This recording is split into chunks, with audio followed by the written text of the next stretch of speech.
আচ্ছা, তুমিও কি নিজের লক্ষ্য পূরণ করতে চাও? তুমিও কি নিজের স্বপ্ন পূরণ করতে চাও? তুমিও কি জীবনে বড় কিছু করতে চাও? ভালো কিছু করতে চাও? তুমিও কি নিজের জীবনকে সুন্দর করতে চাও? তুমিও কি চাও মানুষ তোমাকে সম্মান করবে? যদি চাও, একটা জিনিস তোমার কাছে স্পষ্ট হওয়াটা জরুরি। আর সেটা কি জানো? তোমার লক্ষ্য পূরণের পথে, তোমার স্বপ্ন পূরণের পথে দুটি জিনিস অবশ্যই আসবে। প্রথমটি বাধা, আর দ্বিতীয়টি বদনাম।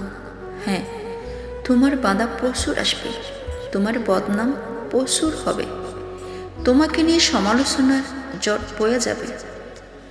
যদি এগুলোকে এড়িয়ে যেতে পারো, যদি দেখেও না দেখার বান করতে পারো, শুনেও না শোনার বান করো, যদি সমস্ত কিছুকে মেনে নিয়ে নিজের সামনের দিকে তাকিয়ে নিজের লক্ষ্য পূরণের জন্য নিজের সবটুকু দিয়ে চেষ্টা করো, তাহলে সেই দিন দূরে নয়, সেদিন দূরে নয় যে দিনটা তোমার হবে।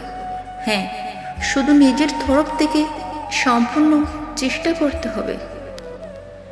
শুধু ভুলে যেতে হবে কে কি ভাবছে, কে কি বলছে, কে কি ভাবলো।